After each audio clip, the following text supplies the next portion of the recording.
그러나 인종도 문화도 언어도 다른 나라들이 모여서 할 말도 없고 멀뚱멀뚱 있었습니다. 이때 아이스 아메리카노를 극혐하는 근본 커피의 나라 이탈리아에서 말을 꺼냅니다. 커피 한잔 할래요?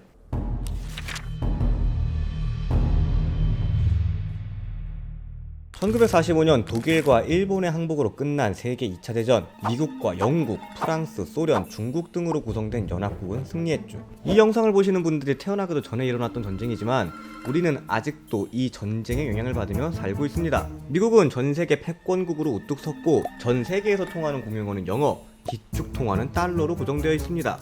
연합국이 전쟁에서 졌다면 유럽은 독일어, 우리를 비롯한 아시아 국가들은 일본어를 배우며 살고 있겠죠. 그리고 세계대전 이후로 가장 큰 변화는 세계의 평화와 협력을 위한 국제기구인 유엔의 성립입니다. 유엔이 사실 미국의 허수아비다 뭐다 말이 많긴 하지만 역사상 지금의 유엔만큼 전 세계적인 협의기구는 없었습니다. 이 유엔의 안전보장이사회, 줄여서 안보리에서는 한국전쟁의 파병, 남로디지아의 독립운동, 러시아의 우크라이나 침공 등 전 세계적인 문제에 대해 논의하고 해결 방안을 찾죠. 이 안보리에서 가장 큰 목소리를 낼 수 있는 곳은 미국, 중국, 러시아, 영국, 프랑스 등으로 구성된 상임 이사국들입니다. 이들은 모두 2차 세계대전 승전국들이죠. 유엔에서 상임 이사국과 상임 이사국이 아닌 나라의 차이는 엄청나게 큽니다. 10개의 비상임 이사국은 2년씩 임기가 정해져 있고 돌아가며 맞는 반면에 상임이사국 5개국은 고정입니다. 그리고 이 안보리에 올라오는 안건은 5개국의 동의가 필요하고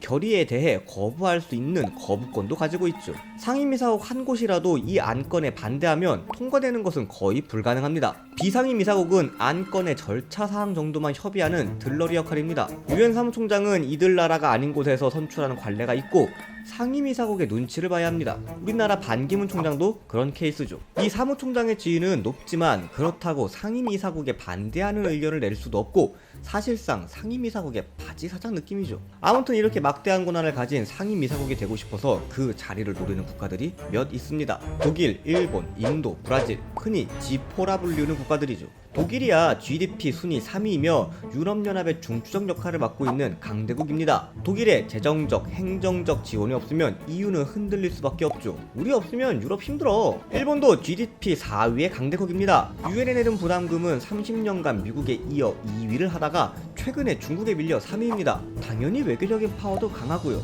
우리가 이렇게 돈을 많이 내는데 우리도 상임이사국 할 수 있지. 인도는 GDP 5위, 인구수는 중국을 넘어 세계 1위입니다. 냉전 시대부터 자유진영과 공산진영 둘 다 아닌 제3세계의 맹주 역할을 했었죠. 심지어 핵무기도 있습니다. 니네 서남아시아 무시함? 중국 견제하려면 우리 필요할걸? 브라질은 이들 국가에 비해서는 GDP 순위는 조금 떨어지긴 하지만 남아메리카에서는 압도적인 인구수와 경제력을 가진 지역의 패권 국가입니다. 그러나 이 나라들은 상임이사국을 노리기만 할 뿐 되지는 못하고 있죠. 왜냐? 이 상임이사국이 나라의 힘만 세다고 되는 게 아니라 국가적 이미지라는 것도 중요하거든요. 일본, 독일은 2차 세계대전 당시 추축국으로 국제적 이미지가 매우 좋지 못하고 인도와 브라질은 인구는 많고 영토도 크지만 선진국 및 강대국이라고 부르기에는 부족하거든요. 그래서 1990년대 중반부터 이 G4 국가들은 상임이사국이 되기 위해 서로 밀어주고 끌어주며 기존 상임이사국들과 유엔 가입국들에게 로비를 하기 시작합니다. 이것을 보고 이들의 상임이사국 가입을 절대 반대하는 이들이 있었으니 바로 커피클럽. 독일이 상임이사국에 오르려고 하자 이탈리아는 발목을 잡고 싶었습니다. 혼자만의 힘으로 독일을 막기에는 힘들었기에 자신들과 뜻을 같이 할 것이라고 생각한 멕시코, 이집트, 파키스탄을 모으죠. 그러나 인종도 문화도 언어도 다른 나라들이 모여서 할 말도 없고 멀뚱멀뚱 있었습니다. 이때 아이스 아메리카노를 극혐하는 근본 커피의 나라 이탈리아에서 말을 꺼냅니다. 커피 한잔 할래요?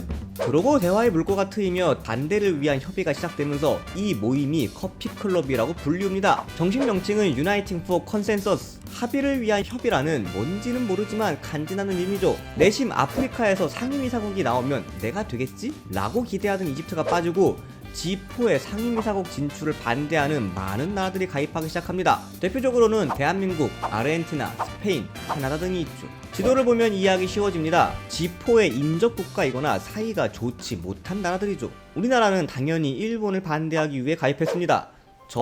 쟤들이 동아시아에서 사람들 죽이고 폐악질 부린 거 잊었냐?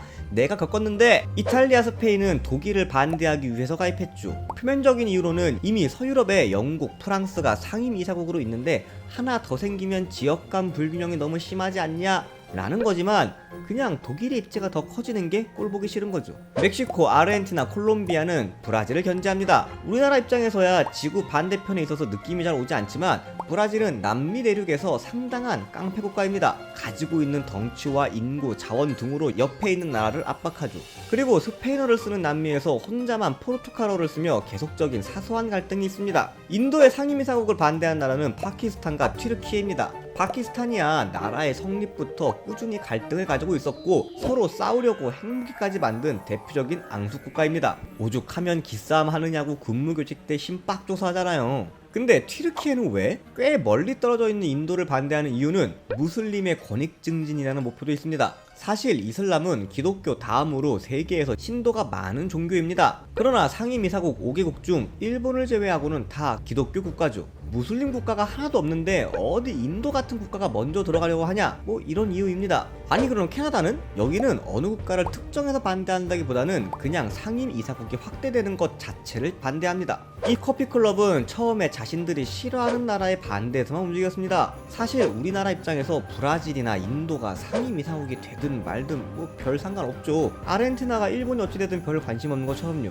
그러나 G4는 강대국, 최소한 그 지역의 패권 국가입니다. 한두 국가가 막을 수 있는 사이즈가 아니죠. 그래서 커피클럽 멤버들은 정기적으로 회의도 하고 뭉치기 시작합니다. 나 혼자서는 쟤를 못 막지만 우리라면 가능하다. 우리가 너 싫어하는 쟤 막아줄 테니까 너도 우리 편 들어줘, 이런 거죠. 그래서 교집합이라고는 1도 없었던 국가들이 끈끈해지기 시작합니다.